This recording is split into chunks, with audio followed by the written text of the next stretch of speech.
Good evening, detectives. Today's case was filed anonymously entitled The No Peeking Game. It entails the events that occur when a childhood game follows a man into his adult life and the consequences of losing that game. Beginning recording for audio dramatization in 3, 2, 1. As a child, I lived in a small town with an even smaller group of friends. A circle of friends that needed something to do in a town with nothing. We were the type of kids that would run through abandoned buildings or start rumors of the creepy house on the block. Unfortunately, none of those opportunities were ever presented to us. So when we were told to go play outside, we had to be creative with it, which wasn't too challenging. We were kids after all. We'd make up any number of fantasies to reenact in nearby woods. The stories would come and go, but one game seemed to stick. It was a silly affair with incredibly simplistic rules, the same rules we'd heard echoed on the nights before Christmas. No peeking. The idea was brought up by Thomas, usually the quieter of the bunch, and ironically the only one I'm still friends with to this day. Although friends might be pushing it a bit. If a sound to your side or behind you makes you look, you lose the game, Thomas explained to us. Looking back, it really is such a nonsensical game. We never really considered how someone would know if another of us looked, as we'd all be busy trying not to look ourselves, but nonetheless, it infected everything we did. We'd play hide and seek with the no peeking game. Even school was a playground for it. The teachers thought we were so attentive. As a child, the noises I heard off to the side during the game didn't bother me much. I just knew if I was hearing them, I was playing. Looking back, I should have. No, I was just a child and didn't know any better. The sounds were real, you see, and they weren't normal. One session of the game occurred while we were playing in the woods. The noises started, and it was a little too much being in the woods with the low murmuring, so the group made a break for it, heading back to the closest clearing. Making sure not to swivel our heads, there was a sudden boom of noise to the right of me, louder than the game had ever been. It startled me and practically threw me to the ground. I scratched my knee on the foliage. I remember my parents being none too pleased. I got such a talking to that night. One of those scoldings that seemed monumental as a kid, but really amounts to nothing. I feel like the days of us all playing the game together would have gone on forever. It might have even kept our group of friends together throughout the years. It didn't, though. One evening, a lot of us were just sitting in Thomas's backyard. I think we were waiting for the game to start. Just as we heard the noises, Tom seized up and laid on his side. We thought maybe he had lost the game, but no one saw him turn his head. And like I said, the game had just started. It wasn't until the convulsions accompanied by viscous white foam dripping from between his lips began that we ran and got help. Poor Thomas had fallen into a comatose-like state. He didn't react when we went to visit. It was like Thomas wasn't even in there. That's when we stopped playing the game as a group, and likely when we all drifted from each other. His coma lasted for just about 2 weeks, but when he was conscious again, it didn't seem like him. Or rather, he had been replaced with a version of himself that had seen a lifetime of exhaustion. His eyes were always half closed, his movements were slow, and the way he looked at me. I couldn't understand the expression as a kid, but I sure understand it now. A mixture of exhaustion and dread glazed his iris. Can't speak for the other kids, but even though we stopped playing the game, it still followed me throughout the years. Even up till now in my adult life, the sounds would make their occasional appearance. I'd never betray the rules, but as I got older, I recognized the noises more and more. It was like a cacophony of whispers and just things happening. Cars screeching, pots clanging, and any mundane noise you can imagine. All filtered like the sound was coming from just under the water's surface. If an everyday noise was pronounced enough, I'd nearly turn my head. Like if I was crossing the road and heard a car's honk, but the choir of voices just under the surface would keep me in the game. I've gone over all this for context. I hope it wasn't all too spastic that you couldn't follow along. Sometimes I don't completely have a grasp on it myself, because, well, tonight marks the date of the first time I lost the no peeking game. Like I said, the game followed me through the years, but I was still able to function as an adult. Sure, the noises would get on my nerves at times, but they'd been there since I was a kid, so I was more or less used to them. I held a respectable job. I even managed to go on dates. Admittedly, I'd have to have the date repeat what they said more often than others.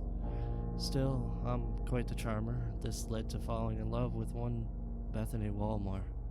As beautiful and understanding as she was, I never told her about the game. I doubt she'd want to play. We ended up moving in together, and while we didn't exactly plan to have a child, one came along anyway. Another distant noise I had to worry about. That baby sure kept us up, crying every night. I was playing a new, much more exhausting game. I'd lose both one night. The night, I should say. The game had woken me up. That usually didn't happen, but it wasn't unheard of for me. I was thirsty anyway. There were constant secrets being whispered in my ear as I headed downstairs to chug a gallon of milk. The dark kitchen illuminated by the fridge's light, my fingers wrapped around the ice-cold plastic jug. Unscrewing the top, I took a few swigs, but not enough that Beth would notice.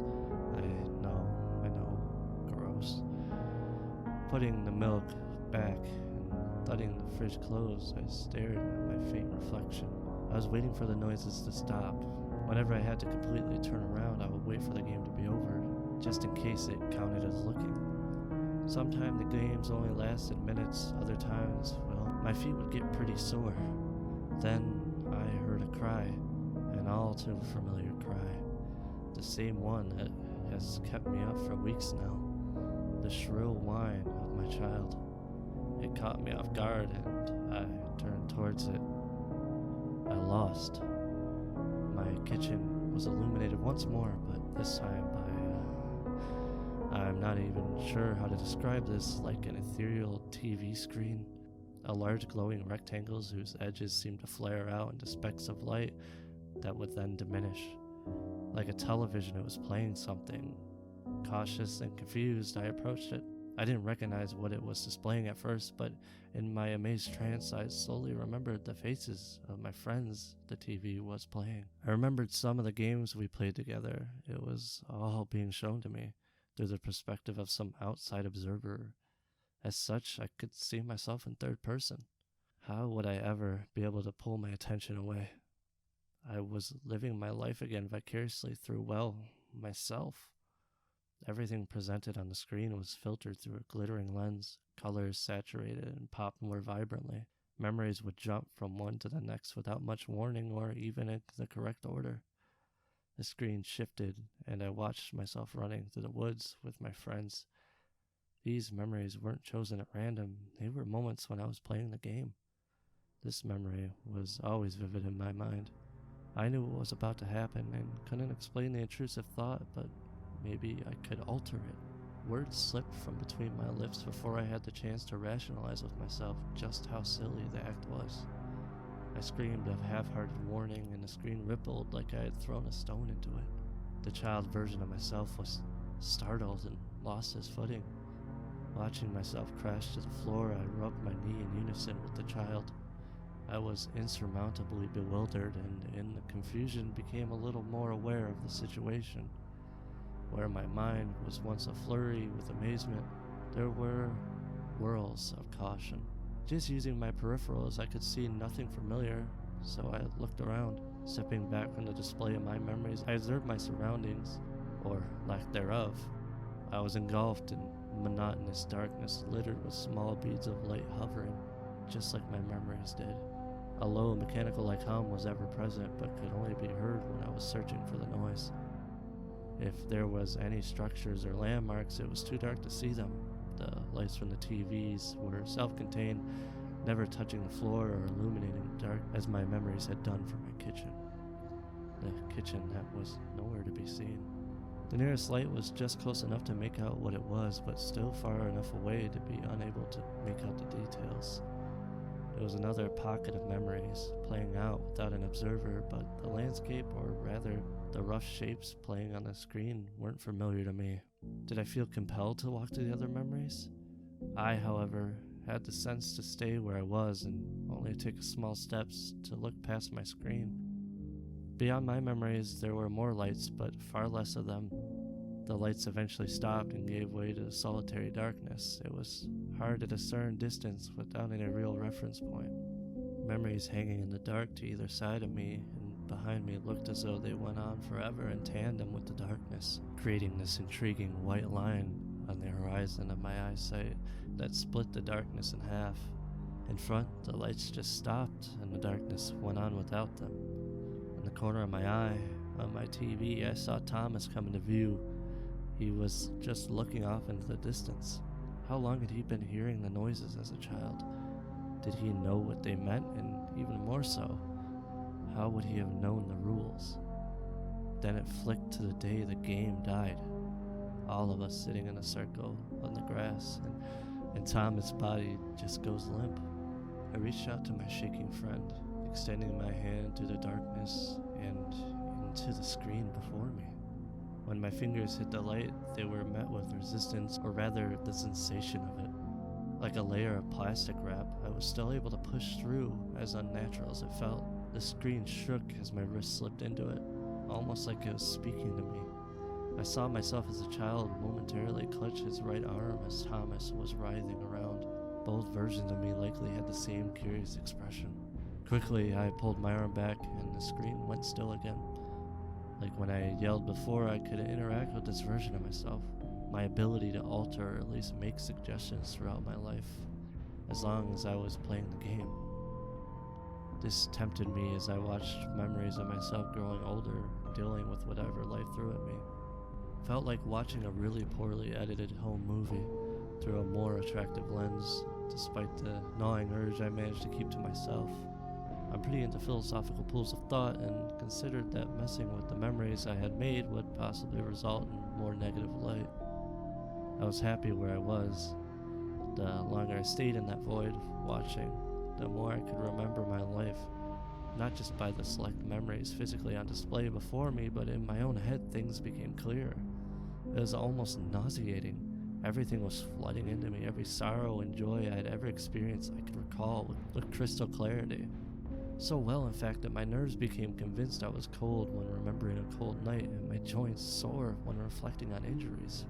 Heartbreak was the hardest. We all experience it, no matter how substantial or minor it is. We all have to live with it.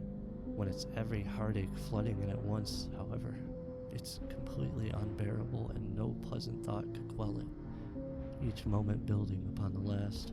I became a well of emotions about to overfill, spilling out the spectrum of my emotions, and then that's exactly what I did. I let out a howl much louder and much more raw than my last had been. It was like my experiences had turned to bile and were now being rejected by my body. My mind wasn't meant to hold this much at once, but instead of the sticky substance nights out drinking had conditioned me to expect, there they were. My memories trickled between my teeth in forms of tiny blue lights similar to the edges of the TV. As they left, dark, vacant gaps appeared in my head. I tried to think of the memories I could see drifting away, but my mind went blank. Like memory dyslexia, I could see the memories pouring from my mouth, but I couldn't comprehend them. Once enough of them were out and I could gather myself, I watched the memories floating up like paper lanterns. They drifted past my TV towards the great expanse of darkness where, like the other TVs, they flickered off. What followed the disappearance of my memories was a noise or a wave of pressure that swept the empty landscape. It was like a mixing of every voice I had ever heard, all screeching at once. If it went on for long enough, I felt I could pick out each voice and put a name to it. I discovered I was wrong about the view before me. The lights from other memories hadn't stopped, they were just being obstructed. It took straining my eyes almost until I gave myself a headache, but I could make out a shape of black that was separate from the ground and the sky. A massive beyond words thing that was so large I damn near looked straight up to see the top of it. The more I looked at it, the more defined and visible it became. Like the more it got into my memories, the more it presented itself to me. It never got further than just being a constantly shifting dark blob though, but I had become aware of it and it had become aware of me. I don't know how I could, but I knew it was turning towards me. Its movements shook the ground and made the lights of various TVs wane. On the TVs, I could see memories of people hiding under blankets or running to their parents' room and crawling into the bed. Briefly, I remember hearing noises that scared me as a child, whether it was voices or just bumps in the night. Even on my own TV, I could see myself at night clutching my safety bear. That's when I saw the flares coming from the edge of my memories were also floating towards that thing. Furthermore, the blob shifting revealed some of the memories being played behind it. It was impossible to make out any detail from the distance, but I was far enough away to see the TVs close to it were being funneled into its shapeless form, a form that was getting ever so lightly larger as it lumbered in my direction. When its inky mass had gotten closer to the few lights beyond my TV that I could see when I first arrived, the edges flaring became more aggressive. The details of these memories were fairly clear now that they were becoming more active. I could see a woman driving. She looked nervous, and as she was pulling into an intersection, the TV displaying her started to funnel, and out of the driver's side window a truck breezed through the red light. The moment of impact was cut off when the TV tore apart and drifted upwards. On another closer screen, I could see a woman making dinner in the kitchen, running water over a bowl of lettuce. Her body movements were so cheerful. Candles and a set of dishes adorned the table in the background. Turning the water off, she braced herself on the sink, letting out a heavy exhale.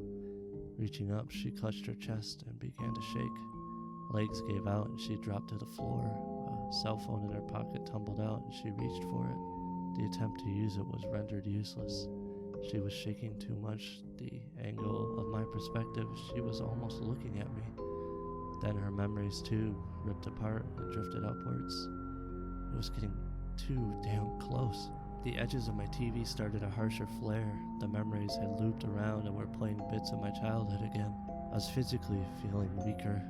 The memories of the screen were flickering. They'd shift between fun childhood games and where I was standing in that very moment, in the void. I knew what it meant and needed a way out. Running wouldn't help, as I'd be done the moment it hit my memories. Then I saw it. Me and my friends sitting in a circle, Thomas dropping to the floor. I considered his coma came from losing the game, but never had imagined it was this severe. I didn't have time to hesitate or ponder and worry about what would happen. I put my hand through. Again, the child version of me clutched his arm. Only this time I didn't stop walking forward. Hearing the thing get ever closer, I threw myself into the rift of my memories, and nothing. For a good while, I felt nothing. Like I was floating in some sensory deprivation tank. I could hear faint whispers and beeping. When I finally opened my eyes again, I was in a room that was way too bright, staring at the ceiling. A boring pattern sprinkled with buzzing, dim hospital lights. He was there, Thomas, I mean. He had woken up from his coma just a few days before me and waited for me to wake up, or so the nurses said. We talked mostly about the game he had made up, and when I asked him how much he remembered, he simply replied, everything. He didn't really have answers for much of it and was only able to confirm my experience. It didn't even hit me that we were kids again, that I had jumped into my younger self until he informed me that this was his third go-around, as he put it. Then repeated what I was already thinking. I'd have to live my entire life again from this point. The daunting thought of having to do everything exactly the same way I had before to get the chance to see my daughter again. That was the deepest sorrow. You lost and cheated to get out. It's going to try harder to get you back. It's going to bend some rules too. Noises are going to become more and more real, Thomas had said, making his way to the door. That's why I'm here for the third time. If I go back, I fear there won't be a fourth try. I think that was his way of saying good luck. He was right. I guess Thomas would know better than me, but now that I'm on my second go-around, what's real and what noises are lures, it's becoming one and the same. Very intimate voices will suddenly call out to me, and it takes every bit of self-control to halt my gaze. Just last night, Bethany whispered my name in bed. I shifted to turn and face her, but the bathroom light flickered on and stopped me. The noise replicated her so perfectly, I'd forgotten that she wasn't in bed. I'd managed to make it through my life again, as exhausting as it was, and I'm almost where I can have some new experiences again. About a year ago, I was beside myself when Bethany told me she was pregnant, and we fantasized about baby names. I guess it wasn't fair that I already knew what we'd end up agreeing on. Getting to watch my daughter come into this world for the second time in person, that almost made everything worth it. I know deep down, though, that with the new parts of my life, I'll be at a disadvantage when I play the game. At least up until this point, I've had memories of watching memories of when I was playing, so I'd have an idea of what was real and what wasn't. Even then, I was barely winning, and now that I'm back to the anniversary of my first loss, I'm worried one day I'll once again stumble through the dark of the night and hear my baby cry out for me. And as they say, fool me once, I'm going to try my best for my family. I want to stay with my wife and baby girl. I want to make sure they never become part of the game. At least if my daughter, she hears voices, I have a way to save her, as painful as it be. If the game could stay between me and that circle of friends, I'd bear that burden. I don't know all the rules, though, but sometimes things exist outside our immediate perception for a reason. If you're experiencing a particularly quiet night and hear a gentle murmur, when you could swear you're all alone, I implore you to remember, no peeking.